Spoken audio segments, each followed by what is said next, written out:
the World Report on NewsX World. Let's start with a look at the top headlines this hour. European Union reaches a deal to provide Ukraine with 90 billion euros for 2026 to 27 after failing to agree on using Russian frozen assets to reconstruct the war-torn nation. U.S. Attorney Lee Foley says suspected Brown University shooter was responsible for killing of an MIT professor at his Massachusetts home this week. Australian Prime Minister announces national buyback plan for firearms in a bid to get more guns off the streets in the Bondi Beach shooting attack aftermath. Albanese said the scheme would buy surplus, newly banned and illegal firearms. Fresh images released from Epstein's estate by U.S. House Democrats. Images show high-profile figures including Bill Gates, Noam Chomsky, Woody Allen and Steve Bannon, also reveal island plans and more. Unrest grips Bangladesh after the death of student leader Usman Hadi, who succumbed to injuries sustained in an assassination attempt. Thousands take to streets calling for arrest of the killers. TikTok signs deal to sell its U.S. assets to a group of American investors. ByteDance signed deals with Oracle, Silver Lake, MGX to form new TikTok. The Trump administration is reviewing NVIDIA H200 AI chip sales to China, reversing Biden-era restrictions. Reports suggest that the review will be thorough and the final decision rests with Trump. The interstellar comet 3-1 Atlas makes its closest approach to Earth today, passing safely at 168 million miles. Scientists say it offers a rare chance to study material from another star system before leaving forever. Alright viewers, let's start with some news coming in from the United States in connection to the Brown University shooting. New updates are emerging there and we are now learning that police officials have discovered the suspect in a deceased condition at a local storage facility in the Salem town of New Hampshire. Officials have now identified the suspect as a 48-year-old man named Claudio Manuel Neves Valente, who was a Portuguese national and had come to the US on an F1 visa. Let's listen into the details as shared by the Providence police chief on the suspect. An individual was identified as Claudio Neves Valente. Date of birth, and he was a 48-year-old man. He was a Brown student. He was a Portuguese national, and his last known address was in Miami, Florida. And I will tell you that he took his own life tonight. We have members of the Providence Police Department up in Salem, New Hampshire, and we also have the BCI unit.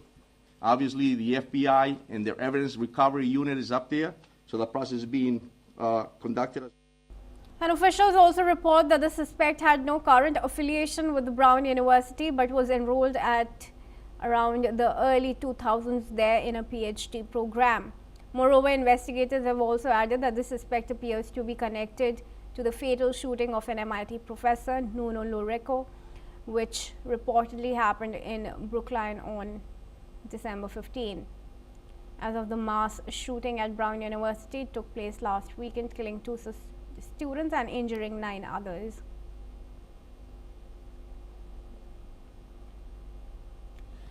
And viewers, joining us in this discussion is Gautam Mukherjee, who is a senior journalist and joins us live from New Delhi. Thank you, Mr. Mukherjee, for joining us here at NewsX World. We appreciate you taking time out to speak to us. Mr. Mukherjee, now details emerging in connection to the shooting at Brown University and of course a key link with the killing of the professor at the MIT University just last week. It's been suspected as per a U.S. attorney that both the incidents were perpetrated by the same suspect who has now been found deceased. How much do you think do these incidents have to do with a case of hate crime? It looks more like resentment than hate. The killer deceased was also a student, and he killed a particular professor that he probably didn't like. Uh, it's an Ivy League college, and it is, quite shocking that the security systems do not cater to the idea that a student could also be a killer. It has happened in schools regularly, but not so much in colleges. But now it is beginning in colleges, that too an Ivy League college. Yeah, but I'd like to draw your attention to the fact that the suspect, the deceased, was actually enrolled in the university way back in 2000. So, and he too was enrolled only for a period of about a year, from 2000 to 2001. What do you think has manifested these attacks after all these years? Of course, investigation is underway, but there's a cause of concern as to how can such incidents be prevented. Yeah, well, he is an old student, but he obviously has a grouse against the professor. How can it be prevented? I would imagine greater and stringent security procedures so that guns are not available on campus, and you cannot do this kind of thing. Now, it is not clear whether he was stalking him outside the campus, and whether this is something that took place. As far as I know, it didn't take place in the campus at all. All right. And now, of course, Mr. Mukherjee, you would know that the gun laws in America allows for ordinary individuals to carry guns for personal protection.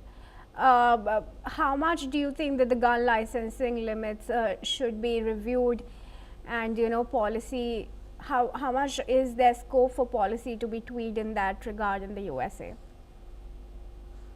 Apart from eligibility, which I think they have quite a few restrictions on eligibility, it is very difficult to actually do anything about gun laws because they go back to the early days of the establishment of America and is considered a fundamental right under the Constitution. So there is a very strong gun lobby which says that the right to bear arms is sacrosanct. So to eliminate them is going to be very difficult. At the same time, as I was saying, if you can stop it, if you can stop people carrying guns on campus, that is as far as you can go. You can't stop them carrying guns on the street if they have a license to do so. And even if they don't, a lot of people have unlicensed weapons as well. That is something very, very difficult to stop when carrying guns and buying guns and gun availability, ammunition, all that is considered a fundamental right. All right. Well, thank you for your opinion there, but I requested to stay on as we move ahead in the discussion in the bulletin here.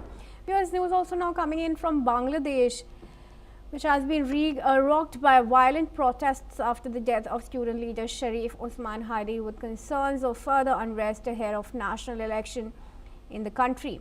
Hadi was shot in the head by masked assailants, and as he was launching his election campaign in Dhaka. Hadi was a student leader during last year's uprising that overthrew the former President Sheikh Hasina's government.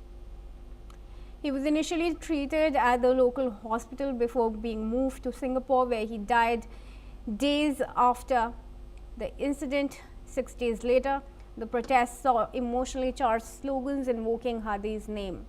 Meanwhile, Bangladesh's interim leader Mohammad Yunus has responded. Let's listen into what he had to say. আমি আপনাদের সামনে হাজির হয়েছি অত্যন্ত হৃদয় বিদারক একটি সংবাদ নিয়ে। সিঙ্গাপুরে চিকিৎসাধীন জুলাই গণঅভ্যুত্থানের সম্মুখভাগের অকুতোভয় যোদ্ধা ও ইনকলাব মঞ্চের মুখপাত্র শরীফ ওসমান হাদি আর আমাদের মাঝে নেই। All right. Now, while Mr. Mukherjee continues to stay with us, we also have Professor Georgi Toluraya, who's a professor at the Russia Academy of Science in Moscow, and he joins us from Bangkok, Thailand, in this discussion. But I'd like to take my first question with Mr. Mukherjee. Mr. Mukherjee, now with the killing and the unrest that has followed the killing of the student leader, how do you think it's going to affect the upcoming elections in February? Well, I'm very much concerned that it has become a sort of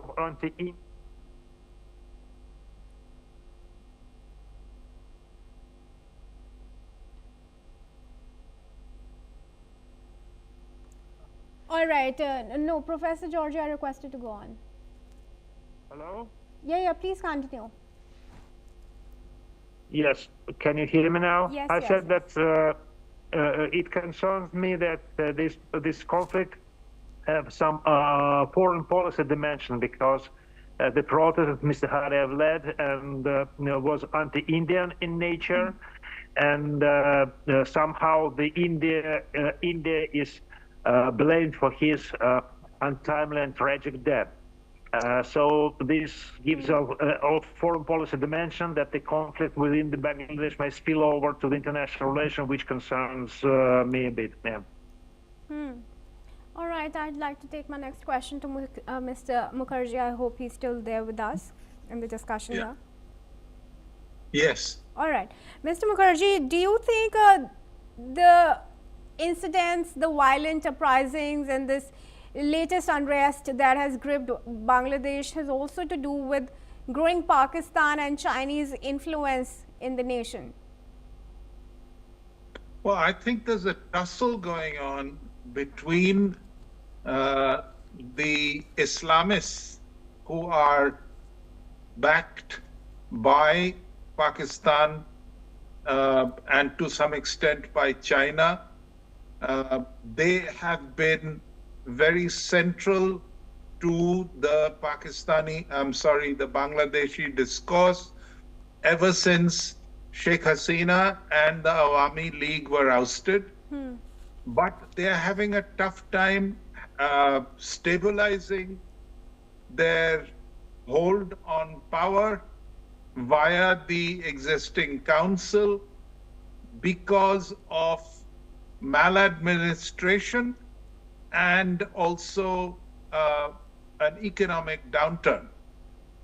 Now, Pakistan and China haven't really come together with any real money to help Bangladesh, which is in difficulties economically. Now that the elections have been announced for next year, the situation is hotting up, and the Awami League, which was ousted and many of their leaders were killed, Hasina had to go into exile in India, they are making a strong bid to come back. So you're going to see this kind of instability continuing, and both Pakistan and China cannot do very much about it because the people that they sponsored have not been able to consolidate their power. All right. Well, thank you, Mr. Mukherjee and Professor Toluraya for joining us in this discussion. But I request you, Professor Toluraya, to stay on as we move ahead. Viewers, now European Union leaders have finally agreed upon a deal which is to give Ukraine a loan of about 90 billion euros. According to them, this deal would help Ukraine meet its military and economic needs for the next 2 years. European Union chief Antonio Costa has recently shared in a social media post on X that the European Union leaders this time have been committed in finalizing a deal for Ukraine aid, and that they have delivered by agreeing on a loan which is now to be backed by the European Union bloc's common budget. Like the majority of European Union countries, the Belgian Prime Minister too has welcomed the agreement, calling it, quote, a stable, legally robust and financially credible European solution. Let's hear that. If Europe had walked away today without an agreement, we would not only have failed Ukraine, we would have failed ourselves. This is a brutal war. It's a war on our own continent. A democratic nation is fighting for its survival, and the security architecture of Europe is at stake here. Had we left Brussels divided today, Europe would have walked away from geopolitical relevance. It would have been a total. On the contrary, Hungarian Prime Minister Viktor Orban has expressed his disapproval on the agreement and even labelled it as a bad decision. Hungary is totally out of that. I think it's a bad decision. All the others, except the Czechs and Slovaks, think that it was a good decision. I think it was an extremely bad decision, which bring Europe closer to the war. It looks like a loan, but of course the Ukrainians will never be able to pay it back. So it's basically a lost money. And those who are behind that loan will take the responsibility and the financial consequences of that. 3 countries decided not to be part of it. That's an opt-out for Czech Republic, Slovakia and Hungary. So we are innocent. The Hungarian Prime Minister has further added that 3 countries have decided to not participate in the deal, and this includes Czech Republic, Slovakia and Hungary. But it is important to know that they have still agreed to move forward with the scheme as long as it doesn't impact them financially. Alright viewers, we now move ahead. Now moving on, viewers, TikTok has struck a joint venture deal that will allow the popular video sharing app to continue operating in the US, easing the threat of a nationwide ban tied to its Chinese ownership. TikTok's Chinese owner ByteDance has approved binding agreements with US and global investors, including Oracle, Silver Lake and Abu Dhabi-based MGX. Under the deal, ByteDance will retain just under 20% ownership, which is the maximum allowed under US law, while a majority stake shifts to American and allied investors. TikTok CEO Shuzi Chu told employees that new US entity will operate independently with authority over data protection, content moderation and algorithm security. The agreement responds to a 2024 law passed under former President Joe Biden that required ByteDance to sell TikTok's US operations or face a ban over national security concerns. US President Donald Trump repeatedly delayed enforcement while negotiations continued. The deal is expected to close in January, keeping TikTok available to more than 170 million American users. Alright, I request now Mr. Mukherjee to join us in this discussion here. Mr. Mukherjee, are we safe to conclude that Trump probably does not want TikTok to go? Yes, very much so. Otherwise, he would have kicked them out. The point is, it's very lucrative. The reason why it was under pressure was because via TikTok, the Chinese, when they owned it outright, could gather a lot of information on its, as you said, 170 million users. So it wasn't just a commercial proposition, it could also be a spying issue. As a consequence, Biden wanted it out. Trump, being a businessman, instead was in favor of Americans and their friends buying it out. And that is what is happening now. So it will continue in America. It's a very popular platform. And it has very high earning potential. So it has been retained under new ownership. Yeah. All right. All right. For that, I thank you once again, Mr. Mukherjee, for joining us in this discussion. And now we move ahead, viewers. Japan's long-standing pledge to remain nuclear-free has been reaffirmed following reports that a senior security official suggested the country could acquire nuclear weapons. The official associated with Prime Minister Sanae Takaichi's office was reported to have said that nuclear arms might be needed to deter potential threats, although it was acknowledged that such a move would be practically and politically difficult. At a press briefing, it was stated by Chief Cabinet Secretary Minoru Kihara that Japan's nuclear policy remains unchanged and no comment was made on the remarks. Let's listen in. ついては承知をしておりますが、個別の報道の逐一についてコメントすることは差し控えさせていただきます。政府としては、非核三原則を政策上の方針として堅持をしているということは申し上げておきます。戦後我が国は一貫して、国際社会の平和と繁栄に貢献をしてきておりまして、こういう立場に変わりはございません。また我が国は唯一の戦争被爆国として国際社会と緊密に連携しながら核兵器のない世界の実現に向けて NPT 体制を維持、強化するための現実的かつ実践的な取り組みを進めていく考えです。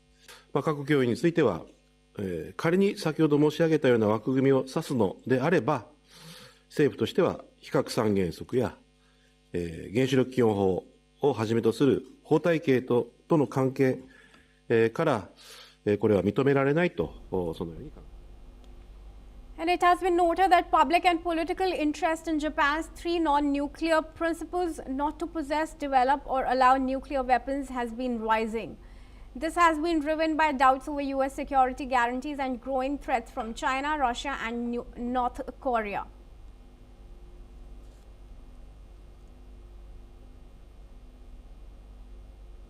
According to reports, the Trump administration has launched a formal review that could allow NVIDIA to sell its H200 AI chips to China. The move follows Trump's pledge earlier this month to permit the controversial sales, which would include a 25% fee collected by the US government. Officials say the chips would help maintain US technological dominance by reducing demand for Chinese alternatives. The Commerce Department has sent license applications to the state, energy and defense departments for interagency review, with each agency having 30 days to provide input. According to reports, the review will be thorough, though the final decision rests with President Trump. The decision reverses restrictions from former US President Joe Biden, which had blocked advanced AI chip sales to China over national security concerns. Critics warn that exporting the H200 could strengthen China's military and AI capabilities, while Trump aides argue it could keep Chinese competitors from catching up with US chip makers. And that's all we have time for. Keep watching NewsX World for